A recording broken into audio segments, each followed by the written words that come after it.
Hi there, welcome back to the 10 Steps to Piping. This is step 7. This is one that's called the Lemluath or the Lemluaths, depending on which part of the world you're in. It's also kind of interchanged with the term a grip. So a grip or a Lemluath, to my understanding, is much the same sort of thing. What is a Lemluath? A Lemluath is an extension. It's a little bit more advanced to the stuff that you've been doing up till now, and it's a kind of a tricky movement, but once you understand what you're doing, you'll get it no problem. How do I describe to you what a Lemluath is? At its most fundamental level, a Lemluath or a grip is two low G grace notes separated by a D grace note. So that's that structure of two low G grace notes, which you'll hear very clearly when you're playing it. It's like a double low G. I remember I had a Scottish tutor who used to refer to this as listening for that double low G, and he'd call it a guttural sound. You've got to hear that guttural sound. So maybe that will help you. It seemed to help me. So I'll show you how to play a Lemluath from low A to E. There's no need to actually play this on your chanter, but by all means pick up your chanter and follow along with the physical representation so you can understand what you're doing. At a later stage, we'll play this for you nice and slow so that you can then learn by doing, and I'll speed that up for you to the normal tempo. Alright, so let's get going with the how part for you. So you pick up the chanter. If I'm on low A, you remember I said it's that two low G's separated by a D grace note. Okay, so the low G's down here, the D grace note is here. Okay, so at its fundamental, it's like this. You'll hear two low G's. 1, 2, right? Now playing to the E, it'll go like this.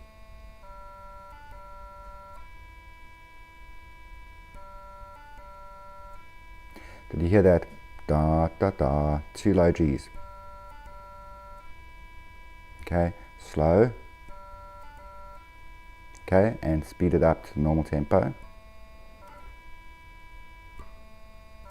You'll still hear da da da. And there you go.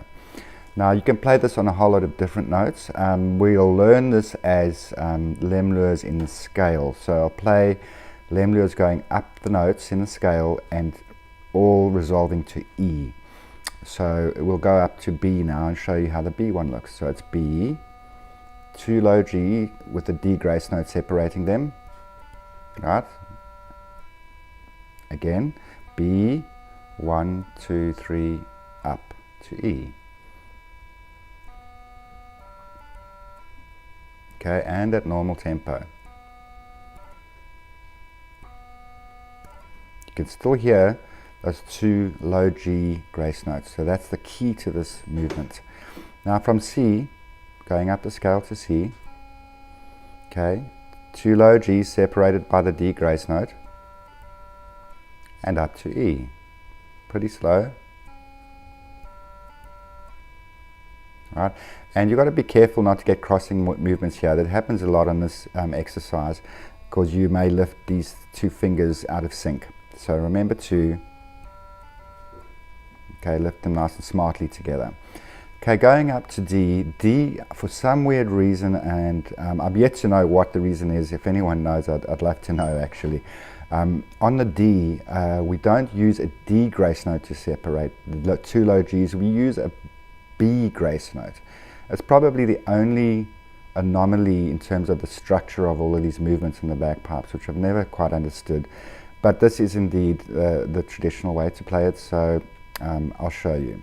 So D, two low G's, and you'll see I'm using that finger. Did you see the low B finger, sorry? Okay, very tricky, because like it's right down at the bottom of the hand. It's quite tricky to get that one. It takes quite a bit of practice. Now going up to the E, so the full movement will be like this. Alright, so there's a slight variation on the D. Okay, and at normal tempo. Okay, Not one of my stronger movements, admittedly. But I think we all have our strong movements and our weak movements when it comes to playing the pipes. I've never met a piper that plays every movement perfectly. Well, maybe they're out there, but I'm yet to meet one. Now, you don't play it on the E for this specific exercise. So go up to F now, up the scale, 2 low Gs separated by a D grace note, and transition to E. So it looks like this. Got it? F. Right. High G. High G, 2 low G grace notes, separated by a D grace note, transition to E. Okay, high G. Okay, and to give you an idea of how that sounds at the normal tempo. Okay, high A. High A, 2 low G grace notes, separated by a D, transition to E. Okay, did you get that? High A. Right, and at the normal tempo. Okay, so as you practice this one, you'll find that as you become quicker and quicker in the tempo, you still need to listen very carefully to hear those 2 low Gs. That's what you should be listening for, so that you're not missing one, because typically what happens here is the movement gets too tight, and then one of those little grace notes falls out of the movement. So when you're practicing, just be very mindful of that. Alright, so we'll play this now for you really slow. So this is the section where you can learn by doing for a minute or two, and then we'll speed it up to the normal tempo. This exercise is a little bit more advanced than the previous one, so it might take you a little bit longer to master it. But you know, practice makes perfect, so keep working at it, and you'll get it.